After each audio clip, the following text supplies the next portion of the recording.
नमस्कार दोस्तों, मैं हूं राहुल कुमार और आज की कहानी झारखंड के खूंटी की है।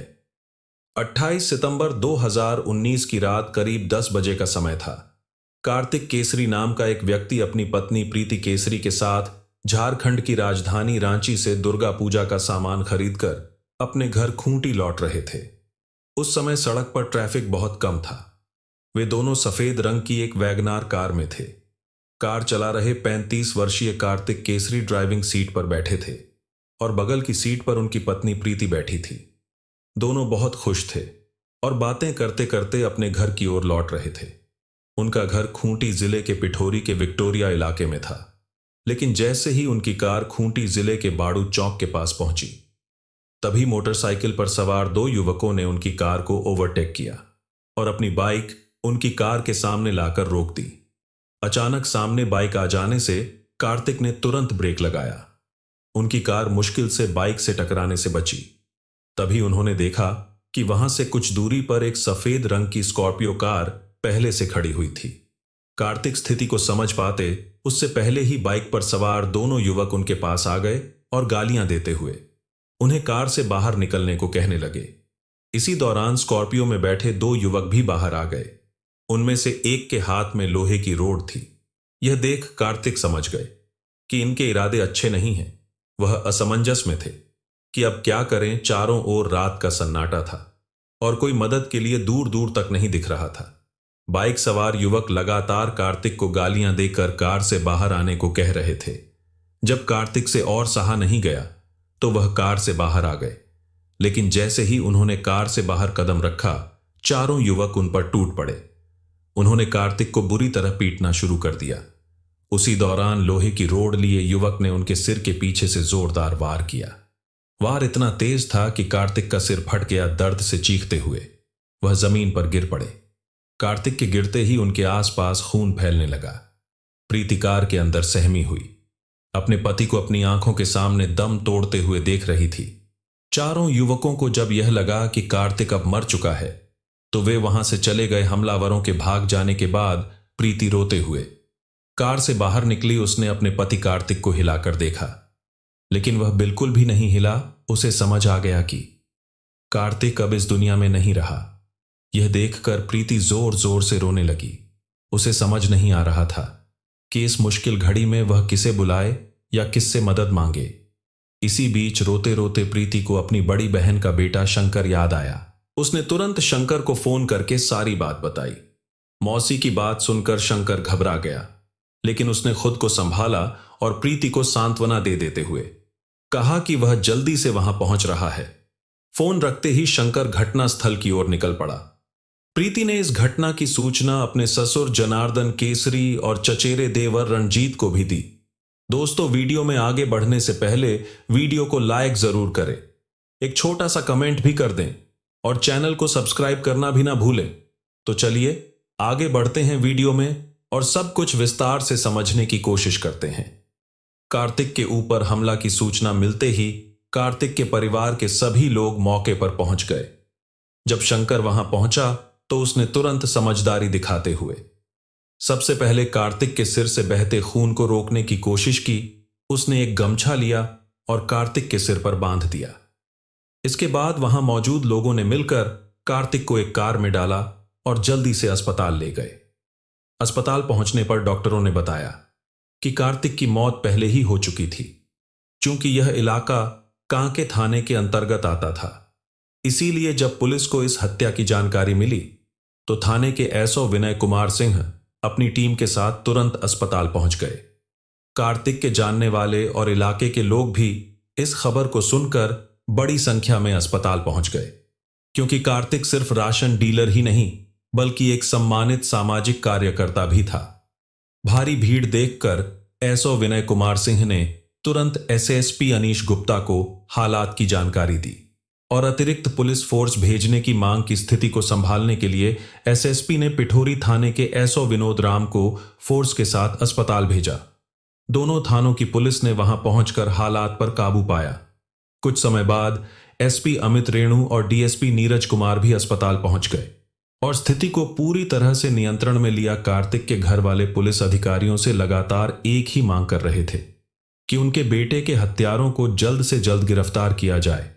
उन्होंने चेतावनी भी दी कि अगर ऐसा नहीं हुआ तो भारी संख्या में जुटी भीड़ को काबू में रखना उनके बस में नहीं रहेगा और यदि स्थिति बिगड़ी तो इसके लिए प्रशासन ही जिम्मेदार होगा। एसपी अमित रेणु ने कार्तिक के परिवार को भरोसा दिलाते हुए कहा कि अगर वे कानून का साथ देंगे और पुलिस की मदद करेंगे तो अपराधियों को जल्द ही गिरफ्तार कर लिया जाएगा। एसपी साहब ने यह भी आग्रह किया कि पुलिस को अपने तरीके से काम करने दिया जाए। उनकी बात सुनकर परिवार शांत हो गया और वहां मौजूद भीड़ को भी समझाया गया कि पुलिस को जांच करने का मौका दें। इसके बाद पुलिस ने कार्तिक के शव को कब्जे में लेकर पोस्टमार्टम के लिए भेज दिया। घटना की जांच के सिलसिले में पुलिस ने मृतक की पत्नी प्रीति से पूछताछ की। प्रीति ने रोते हुए बताया कि कार्तिक पर 4-5 लोगों ने मिलकर लाठी, डंडे और लोहे की रोड से बेरहमी से हमला किया था। हमला इतना खतरनाक था कि कार्तिक वहीं गंभीर रूप से घायल हो गया। इसके बाद हमलावर 2 बाइकों पर सवार होकर पिठौरियां चौक की ओर भाग गए। प्रीति ने यह भी कहा कि घटना के समय वह काफी दूर थी, इसलिए हमलावरों के चेहरे स्पष्ट रूप से नहीं देख पाई। पुलिस ने घटनास्थल पर जाकर जांच शुरू की, जहां दूर तक खून के निशान फैले हुए थे। पुलिस ने खून से सनी मिट्टी के नमूने सबूत के तौर पर इकट्ठा किए, लेकिन वहां से कोई और ठोस सुराग नहीं मिला। उसी रात मृतक के पिता जनार्दन केसरी की शिकायत पर पुलिस ने 5 अज्ञात लोगों के खिलाफ हत्या और सबूत मिटाने के आरोप में मामला दर्ज कर लिया। इस पूरी प्रक्रिया में पुलिस को रात के करीब 2 बज गए। अगले दिन यानी 30 सितंबर को कार्तिक की पोस्टमार्टम रिपोर्ट आई। रिपोर्ट में पुष्टि हुई कि उनकी मौत सिर में गंभीर चोट और अत्यधिक खून बहने की वजह से हुई थी। हालांकि घटना को 3 दिन बीत जाने के बाद भी पुलिस के पास कोई ठोस सुराग नहीं था। एसएसपी अनिल गुप्ता ने मामले को सुलझाने के लिए डीएसपी नीरज कुमार की अगुवाई में एक विशेष टीम बनाई। टीम ने फिर से घटना की बारीकी से जांच शुरू की। क्राइम सीन पर दोबारा पहुंचकर स्थिति का गहराई से निरीक्षण किया गया। अब तक की जांच में यही पता चला कि घटना की रात कार्तिक और उनकी पत्नी दुर्गा पूजा के लिए खरीदारी करके रांची से घर लौट रहे थे। इस दौरान यह घटना हुई, लेकिन पुलिस यह नहीं समझ पा रही थी कि हत्यारों ने यह वारदात को किस इरादे से किया था। यदि उनका उद्देश्य लूटपाट होता तो वे कार्तिक की पत्नी प्रीति के साथ भी लूटपाट जरूर करते, लेकिन ऐसा कुछ भी प्रीति के साथ नहीं हुआ था। दूसरी बात जो पुलिस को चौंका रही थी वह यह थी कि जब 4-5 लोग लाठी, डंडे और लोहे की रोड से कार्तिक पर हमला कर रहे थे तो उसकी पत्नी प्रीति ने उनका विरोध क्यों नहीं किया, बल्कि वह अपनी कार में बैठी रही और अपने पति की हत्या होते हुए देखती रही। तीसरी बात जो पुलिस को और अधिक परेशान कर रही थी वह प्रीति का दिया गया असंतुष्टजनक बयान था। उसने कहा था कि घटना को अंजाम देने के बाद अपराधी 2 बाइकों पर सवार होकर पिठौरियां चौक की ओर भाग गए, लेकिन जब पुलिस ने उस रास्ते के सभी सीसीटीवी कैमरों की फुटेज को चेक किया तो उस रात और प्रीति द्वारा बताए गए समय पर वहां से किसी भी बाइक सवार को भागते हुए नहीं देखा गया। यह बात इस ओर इशारा कर रही थी कि प्रीति झूठ बोल रही है। इन सभी बातों से पुलिस को प्रीति पर शक होना शुरू हो गया कि कहीं इस हत्या में उसका कोई हाथ तो नहीं है। इस शक को और मजबूत करने के लिए पुलिस ने कार्तिक और प्रीति की कॉल डिटेल्स की जांच की। जब पुलिस ने कॉल डिटेल्स देखी तो वे हैरान रह गए। घटना के समय प्रीति का फोन लोकेशन घटनास्थल पर ही था, क्योंकि वह कार्तिक के साथ मौजूद थी। लेकिन सबसे अजीब बात यह थी कि घटना से कुछ समय पहले प्रीति ने एक ही नंबर पर बार बार कॉल किया था। इससे पुलिस का शक और बढ़ गया कि कार्तिक की हत्या में प्रीति की कोई बड़ी भूमिका हो सकती है। पुलिस ने अपनी जांच जारी रखी और यह पाया कि कार्तिक की हत्या किसी प्रेम संबंध के चलते हुई है। हालांकि प्रीति को गिरफ्तार करने से पहले पुलिस ठोस सबूत जुटाना चाहती थी, इसलिए पुलिस ने प्रीति के कॉल डिटेल्स खंगालनी शुरू की। प्रीति की कॉल डिटेल्स की गहराई से जांच करने पर पुलिस को वह नंबर मिल गया जिस पर उसने घटना से ठीक पहले कई बार बात की थी। वह नंबर खूंटी जिले के लोधमा कर्रा के निवासी अंकित केसरी उर्फ बिट्टू का था। पुलिस ने तुरंत अंकित के घर पर छापा मारा, लेकिन वह घर पर मौजूद नहीं था। अंकित के परिवार वालों से पूछताछ करने पर यह पता चला कि वह करीब 15 दिन पहले कहीं चला गया था। हालांकि कि उसके घर वालों को भी यह नहीं पता था कि वह कहाँ गया है। अब पुलिस का पूरा ध्यान अंकित को खोजने और उससे पूछताछ करने पर था, ताकि इस हत्या की असली सच्चाई सामने लाई जा सके। अंकित का घर से अचानक गायब होना पुलिस के शक को और भी मजबूत कर रहा था। पुलिस को यकीन हो चला था कि इस हत्याकांड में अंकित का जरूर हाथ है। उनका मानना था कि अगर वह निर्दोष होता तो घटना के बाद यूं फरार क्यों होता। अब इस मामले को सुलझाने की आखिरी उम्मीद मृतक कार्तिक की पत्नी प्रीति से पूछताछ थी। पुलिस को लगा कि अगर प्रीति से सख्ती से सवाल किए जाएं तो हत्याकांड का सच सामने आ सकता है। इस घटना को हुए 2 हफ्ते गुजर चुके थे और पुलिस पर दबाव बढ़ता जा रहा था। अंततः 10 अक्टूबर 2019 को पुलिस ने प्रीति को खूंटी जिले के विक्टोरिया से गिरफ्तार कर लिया और थाने लाकर पूछताछ शुरू की। पहले तो प्रीति पुलिस को गुमराह करती रही और बार बार यही कहती रही कि उसका इस हत्या से कोई लेना देना नहीं है।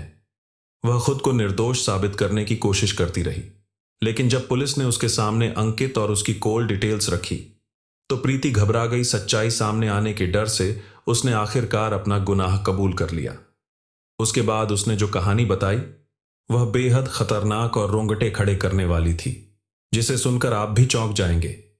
प्रीति ने बताया कि उसने ही अपने प्रेमी अंकित केसरी को पति कार्तिक केसरी की हत्या के लिए उकसाया था।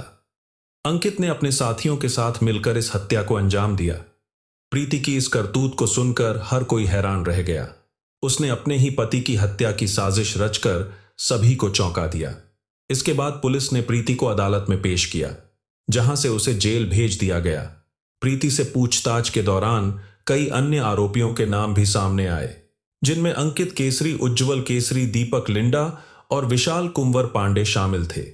हालांकि यह सभी घटना के बाद से ही फरार थे और पुलिस उन्हें गिरफ्तार करने की कोशिश में जुटी थी। 35 वर्षीय कार्तिक केसरी खूंटी जिले के पिठोरी थाना क्षेत्र के विक्टोरिया का रहने वाला था। उसके पिता जनार्दन केसरी इलाके के बड़े जमींदारों में गिने जाते थे। उनके पास कई एकड़ जमीन थी। परिवार में 4 सदस्य थे। कार्तिक के माता पिता, वह खुद और उसकी बहन की शादी पहले ही हो चुकी थी। कार्तिक पढ़ा लिखा और समझदार युवक था। ऐन खेती के कामों में वह अपने पिता का हाथ बांटा करता था। इकलौता बेटा होने के कारण उसके पिता ने उसे नौकरी करने नहीं दी। उनका कहना था कि उनके पास सब कुछ है तो सरकारी नौकरी करने की कोई जरूरत नहीं है। कार्तिक हमेशा यह सोचता था कि अगर वह नौकरी करने बाहर चला गया तो उसके बुजुर्ग माँ बाप का ख्याल कौन रखेगा। वह उनके बुढ़ापे का आखिरी सहारा था, इसलिए उसने कभी बाहर जाने का फैसला नहीं किया। जब कार्तिक शादी के लायक हो गया तो उसके लिए कई जगहों से रिश्ते आने लगे। उन्हीं में से एक रिश्ता रोधवा कर्रा के कुलहट्टू परिवार से आया। बताया गया कि लड़की सुंदर और संस्कारी है। उस लड़की का नाम प्रीति था। कार्तिक के पिता जनार्दन केसरी को भी यह रिश्ता पसंद आ गया। आखिरकार 2011 में उन्होंने कार्तिक की शादी प्रीति के साथ तय कर दी। शादी के बाद जब प्रीति ससुराल आई तो वह खुश नहीं थी। प्रीति को लगता था कि उसका पति भले ही संपन्न परिवार से है, लेकिन वह सुंदरता के मामले में बहुत साधारण है, क्योंकि कार्तिक दिखने में ज्यादा सुंदर नहीं था। हालांकि कार्तिक और उसके परिवार वाले प्रीति को बहुत मानते थे। वह घर की इकलौती बहू थी और सभी उसे पलकों पर बिठाकर रखते थे। कार्तिक भी अपनी पत्नी को खुश रखने की हर संभव कोशिश करता था। समय बीतने के साथ प्रीति 2 बेटियों की मां बन जाती है। उनकी बेटियों के नाम निशा और परी है। लेकिन प्रीति का दिल अभी भी अपने मायके में रहने वाले प्रेमी अंकित केसरी उर्फ बिट्टू के ख्यालों में डूबा रहता था। बचपन में प्रीति और अंकित एक ही स्कूल में पढ़ते थे। दोनों बहुत अच्छे दोस्त थे। अगर प्रीति कभी स्कूल नहीं जाती तो अंकित भी किसी बहाने स्कूल से गायब हो जाता था। समय के साथ उनकी दोस्ती प्यार में बदल गई। स्कूल के दिनों में उनके प्यार ने गहराई पकड़ ली और दोनों एक दूसरे से शादी करना चाहते थे। लेकिन चूंकि वे दोनों एक ही गांव और पड़ोस में रहते थे, इसलिए उनकी शादी हो पाना संभव नहीं था। उनके घर वालों को भी उनके प्रेम संबंधों की पूरी जानकारी थी। इसी वजह से प्रीति के परिवार ने जल्दबाजी में उसकी शादी कार्तिक से कर दी। शादी के बाद भी प्रीति और अंकित का प्यार चोरी छिपे जारी रहा। जब कार्तिक अपने काम पर चला जाता तो प्रीति फोन पर घंटों अंकित से बातें करती रहती थी। दोनों का यह प्यार सालों तक गुप्त ही रहा। एक दिन प्रीति का प्रेमी अंकित उससे मिलने उसके ससुराल आया। तो उसने अपने सास ससुर और पति से अंकित का परिचय दूर के रिश्ते के भाई के रूप में करवाया। इसके बाद अंकित का प्रीति के ससुराल में आना जाना शुरू हो गया। जब भी प्रीति का पति किसी काम से शहर से बाहर होता तो वह सास ससुर की भोली भाली आदतों का फायदा उठाते हुए अंकित को फोन कर बुला लेती थी। अंकित का बार बार घर आने से प्रीति के ससुर को उस पर शक होने लगा। आखिर एक दिन कार्तिक ने अपनी पत्नी से पूछ ही लिया, अंकित बार बार यहां क्यों आता है? तुम उसे मना क्यों नहीं करती? प्रीति को समझ आ गया कि कार्तिक को शक हो चुका है। उसने तुरंत यह बात फोन पर अंकित को बताई और कहा कि जब तक मैं ना कहूं तब तक तुम यहां मत आना। अंकित को यह सुनकर थोड़ा बुरा लगा, लेकिन उसने प्रीति से मिलना नहीं छोड़ा। अंकित अमीर परिवार से था। उसके पास गाड़ी, नौकर और ऐशो आराम की हर चीज थी। उसके पास पैसों की कोई कमी नहीं थी। वह अपने दोस्तों के साथ दिन भर मौज मस्ती करता और दिल खोलकर पैसे खर्च करता था। उसके खास दोस्तों में विशाल पांडे जो वकील था, दीपक और उज्जवल केसरी जो उसका ड्राइवर था, जो कार्तिक की हत्या में शामिल थे। ये सभी दोस्त अंकित और प्रीति की प्रेम कहानी के बारे में जानते थे। जब प्रीति ने अंकित को ससुराल आने से मना कर दिया तो वह परेशान रहने लगी। उसके मन में बार बार एक ही ख्याल आता कि कार्तिक को हमेशा के लिए रास्ते से हटा देना चाहिए। उसने यह बात अंकित को बताई। अंकित ने यह बात अपने दोस्तों को भी बताई, लेकिन दोस्तों ने उसे ऐसा करने से रोक दिया। विशाल पांडे ने समझाते हुए कहा कि इसका कोई और रास्ता निकाला जाएगा। सितंबर 2019 के दूसरे हफ्ते में कार्तिक के एक रिश्तेदार के यहां पार्टी का आयोजन हुआ। इस पार्टी में शहर के कई बड़े लोग शामिल हुए। रात का समय था, मेहमान खाना खा रहे थे। कार्तिक अपनी पत्नी प्रीति के साथ पार्टी में आया था। पार्टी में पहुंचने के बाद वह प्रीति को छोड़कर अपने पुराने दोस्तों और मेहमानों से मिलने चला गया। उधर अंकित को पहले से पता था कि प्रीति भी इस पार्टी में जरूर आएगी। अंकित की नजर अचानक प्रीति पर पड़ी तो वह खुशी से झूम उठा। वह अपनी प्लेट में खाना खा रहा था। प्रीति उसके पास आकर वह भी उसी की प्लेट से खाना खाने लगी। उसी समय कार्तिक वहां पहुंच गया। अपनी पत्नी को अंकित के साथ एक ही प्लेट से खाते देख कार्तिक का गुस्सा 7वें आसमान पर पहुंच गया। उसने सबके सामने पत्नी और अंकित को खरी खोटी सुनानी शुरू कर दी। गुस्से में उसने ऐसी बातें कह दी जो शायद नहीं कहनी चाहिए थी। कार्तिक के शब्दों से प्रीति और अंकित के सिर शर्म से झुक गए। अंकित ने उस समय प्रीति के लिए अपमान सह लिया, लेकिन उसने ठान लिया कि वह इस अपमान का बदला जरूर लेगा। पार्टी खत्म होने के बाद कार्तिक अपनी पत्नी प्रीति के साथ घर लौट आया। घर पहुंचते ही उसने फिर प्रीति को डांटना शुरू कर दिया। गुस्से में उसने कह दिया कि अगर वह अब अंकित से बात करती है या उससे मिलती है तो उसे बहुत गंभीर परिणाम भुगतने होंगे। कार्तिक ने यह भी धमकी दी कि अगर जरूरत पड़े तो वह घर की इज्जत बचाने के लिए अंकित को खत्म कर सकता है। कार्तिक की धमकी से डरी हुई प्रीति ने तुरंत अंकित को फोन कर सब कुछ बता दिया। उसने यह भी कहा कि कार्तिक को रास्ते से हटाने का यही सही मौका है। प्रेमिका की सहमति मिलने के बाद अंकित ने अपने दोस्तों के साथ मिलकर कार्तिक को खत्म करने की योजना बनाई। योजना के मुताबिक 28 सितंबर 2019 को प्रीति ने कार्तिक को दुर्गा पूजा का सामान खरीदने के लिए रांची चलने को कहा। हर साल खरीदारी की जिम्मेदारी कार्तिक की होती थी, क्योंकि वह दुर्गा पूजा समिति का अध्यक्ष था। दिन भर खरीदारी के बाद रात के करीब 8 बजे दोनों रांची से घर के लिए रवाना हुए। इस बीच प्रीति ने कार्तिक को धोखा देते हुए चुपके से अंकित को फोन कर बताया कि वे लोग 2 घंटे में खूंटी पहुंच जाएंगे। दूसरी ओर अंकित ने अपनी स्कॉर्पियो में विशाल पांडे को पहले ही बैठा लिया था। विशाल इस योजना में उसका पूरा साथ देने के लिए तैयार था। अब सब कुछ योजना के अनुसार आगे बढ़ने वाला था। उसने अपनी कार में लाठी डंडे और लोहे की रोड छिपाकर रख खली थी। इसी बीच दीपक और मंगेश जो बाइक पर सवार थे, अंकित के बताए हुए स्थान बाड़ू चौक पर पहुंचे। अंकित भी वहीं आकर स्कॉर्पियो में विशाल के साथ एक जगह गाड़ी खड़ी करके उन दोनों का इंतजार करने लगा। रात के लगभग 10 बजे जब कार्तिक की कार बाड़ू चौक के पास पहुंची तो अंकित ने पहले से घात लगाए हुए दीपक को इशारा किया कि कार्तिक को किसी भी हालत में बचने नहीं देना है। दीपक को कहा गया कि वह कार्तिक की कार को ओवरटेक करे और वे पीछे से पहुंच जाएंगे। दीपक ने बिल्कुल वैसा ही किया जैसा उसे निर्देश दिया गया था। जैसे ही कार्तिक की कार बाड़ू चौक के पास पहुंची, दीपक ने अपनी बाइक से कार को ओवरटेक किया और उसे उसके आगे खड़ा कर दिया। इस दौरान अंकित भी वहां पहुंच गया। इसके बाद अंकित और विशाल पांडे लाठी डंडे और लोहे की रोड लेकर कार्तिक के पास पहुंचे और उसे कार से बाहर निकलने के लिए मजबूर किया। जैसे ही कार्तिक बाहर निकला, विशाल ने लोहे की रोड से उसके सिर पर जोरदार वार किया, जिससे कार्तिक का सिर बुरी तरह से फट गया और उसकी मौके पर ही मौत हो गई। कार में बैठी प्रीति ने यह सब देखा और वह मन ही मन खुश हो रही थी, क्योंकि अब उसका कांटा कार्तिक हमेशा के लिए उसकी जिंदगी से हट चुका था। प्रीति को लगा कि अब उसे और अंकित को एक होने से कोई नहीं रोक सकता था। कार्तिक के माता पिता के लिए यह स्थिति बहुत दुखद थी। प्रीति ने अपने घर वालों के दबाव में आकर कार्तिक से शादी तो कर ली थी, लेकिन वह इस शादी से बिल्कुल भी खुश नहीं थी। उसने अपनी खुशी पाने के लिए बहुत गलत रास्ता अपनाया। उसने बूढ़े माता पिता से उनका जवान बेटा और उनके बुजुर्ग जीवन का सहारा यानी कार्तिक को हमेशा के लिए छीन लिया। प्रीति की गिरफ्तारी के बाद पुलिस ने 10 दिसंबर